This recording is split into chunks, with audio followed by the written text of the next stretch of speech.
Hi there, everyone. This is a personal log for Tuesday, January 3rd, 2011. I've got my new camera because I got me a new charger, and so I'm very delighted. And the reason for this personal log is just me documenting the fact that I'm cleaning up. I'm getting the dust up, okay? It became unbearable. That's why I've had to do the whole mask thing. I sleep with it on. But this is how I'm living. This is the document that for the past 18 months I've been living like this. Just a laptop, a couple cameras, cell phone, a debit card, lots of cigarettes, and living like an animal. Way below the standard of living. Look at this. This is all dust on this. You know that? That's how I've had to live for the past 5 months. And I'd like to thank everyone for the adventure. So I'm cleaning up the room. Alright. House under construction. This is my honeydew bucket right here. That's where I go to the bathroom until this gets fixed, and I'm using this to mop up the dust. And the dust is big, very dusty, very dusty. This is the stuff that'll kill you, people. I don't care what anybody said, this shit will kill you. Alright? And I've been inhaling it for the past 5 months. And during the time this was made, this asbestos that was in here, as the insulation, all kinds of crap. So I hope I haven't gotten a lethal dose of that, but it's been a war. And whatever happens to me, I'm a casualty of that war. Because this war says that when this guy was Attorney General, I gave him the evidence. It says when this guy was the HUD Secretary, he may have done things. The evidence alleges that he unleashed nature, that when they decided they was going to eliminate welfare, they couldn't go tell anybody public housing was part of the package and we're going to pull black Democrats out in the street. Clinton would have been a one-term president. That's what I'm saying. That's what it is. What else is it for people? Come on now. I don't have to use any profanity. I don't have to act crazy just to entertain people and stuff like that to get you to find this somewhat palatable to you. Please. Okay? I need a ninja loan for this house. I got no job, I got no assets, I got nothing. But the rent will pay for it, and I will begin to pay 3 months after I sign and take possession. I can rent it, right? And I can pay the property $500 a month to live in the basement, owner occupied. Okay? I need a ninja loan, Attorney General. I need a ninja loan, Mr. President. Now, and also this is part of me thinking, I just pulled off a Haitian coup d'etat on these guys. That just came to my attention. I just made a couple videos. For me to bring every elected official in town, from the mayor to the councilman, and all his agencies, the district attorney and the police department, with allegations that they acted privately under the color of law. And what happened to them? District attorney not investigating crimes. The mayor sending me messages through third parties. Ida Smith, you could hear on the phone. Yes, I didn't say it now, but and my bosses told me, oh, they're not going to. That's willful blindness. That's criminal willful blindness. Some federal allegations of diversion of funds portion of this. This is the biggest scandal that hit New York City since Superco, and I own it. And I won't write a book about it. I don't care when it comes out. I've got a target date, March 4th, my biological mother's birthday. If not, April Fool's Day, or else May Day. Or else Mother's Day, 2012. But when it comes out, it'd be explosive. Because I've got the mayor of New York and his lame duck year embroiled in litigation. and every elected official in town. And I'm not slandering them when I say they're a bunch of black traitors to their race. That's in stasis. It's in the court moving papers. I have allegations and I have a claim.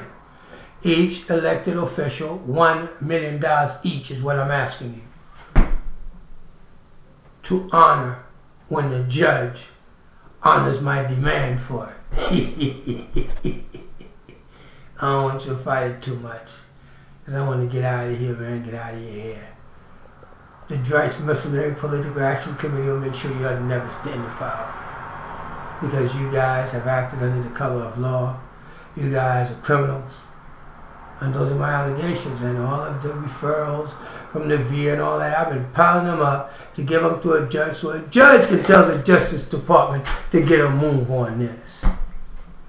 Come on now.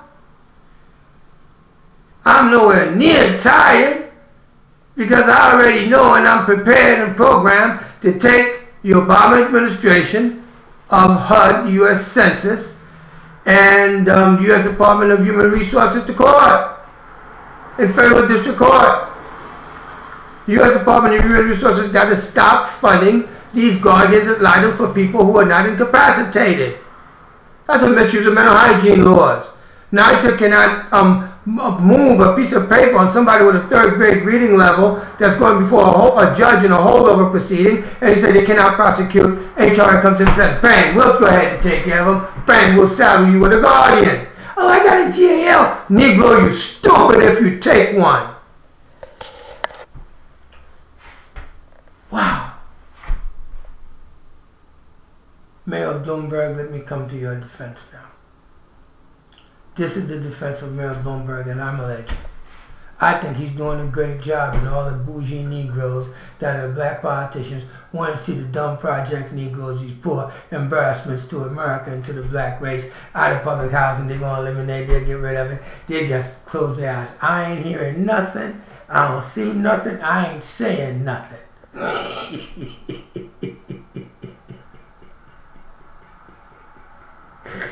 You guys! What?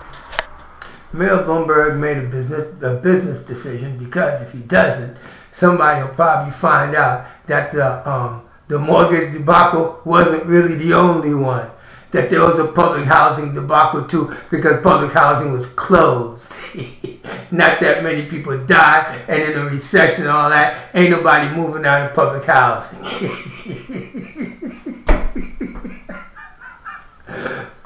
Then you got another vein is when HRA don't pay the welfare person's rent, then they end up getting off of welfare and out of public housing. Like Rosina Law, index number 1986820 at 2010. No, 2011.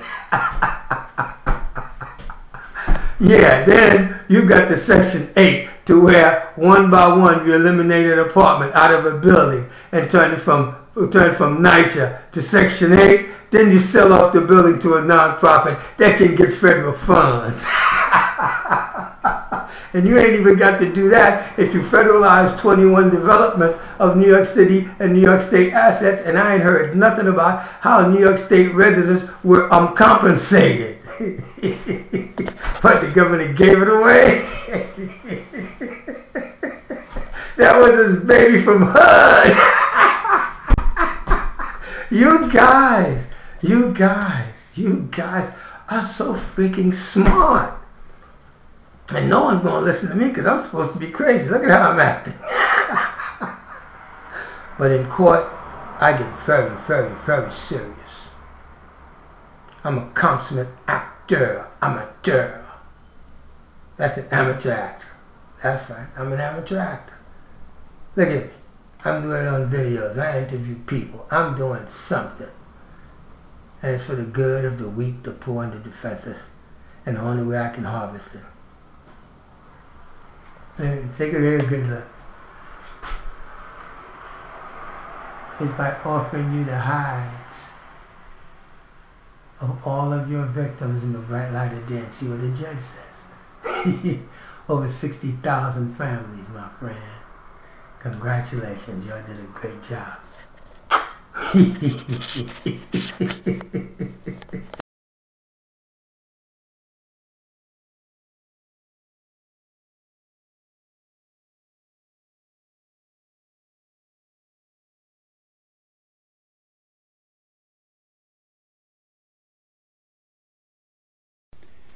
But discrimination isn't always that obvious.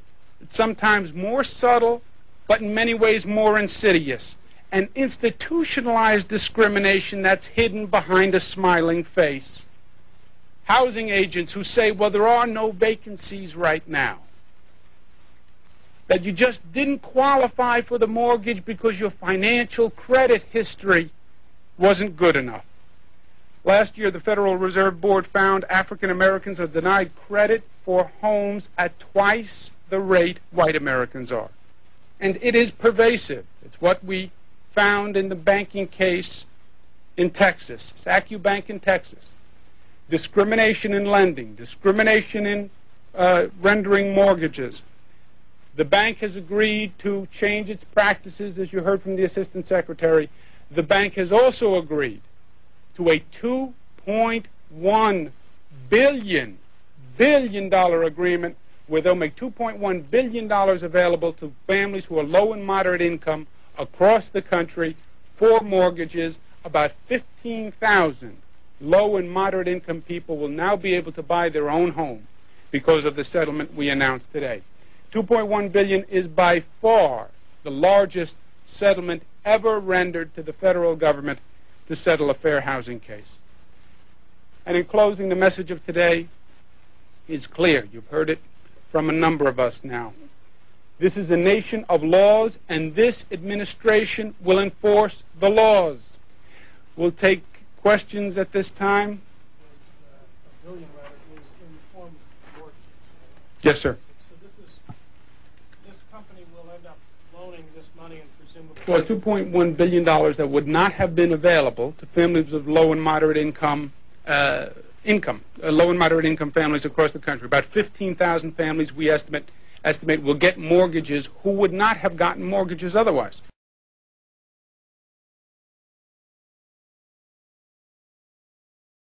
But aggressively to take a greater risk on these mortgages, yes. To give families mortgages who they would not have given otherwise, yes.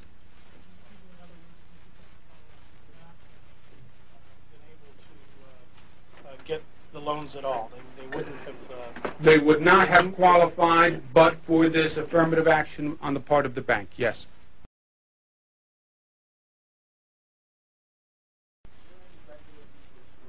Minorities are represented in that low and moderate income group? It is by income, and is it also by minorities? Yes. With the $2.1 billion lending that amount in mortgages, which will be a higher risk, and I'm sure there'll be a higher default rate on those mortgages than on the rest of the portfolio. That is the remedy that we sought, and a remedy that I would prefer, 15,000 families. This is of a scope so beyond anything that we've really done in the past. We had one settlement just a couple of weeks ago, which was part and parcel of this, which is in the range of about $1 billion. But after that, the closest settlement was $300,000, $400,000, $500,000. So this is of a scope that much surpasses anything we've done in the past.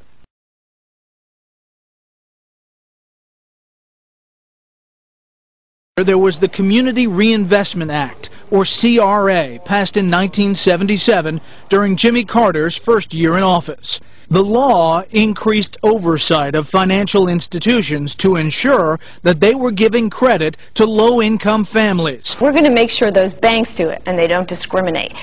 But the law went overboard. Institutions made loans they probably didn't want to make because they couldn't seem racist. It empowered these community groups who would then bully the banks. Acorn bullied the banks. Indeed, ACORN, the Associations of Community Organizers for Reform Now, would before long come up with a new tactic, challenging a thrift merger in Illinois, claiming they didn't make the kind of loans that ACORN felt were required under the CRA. A young community organizer named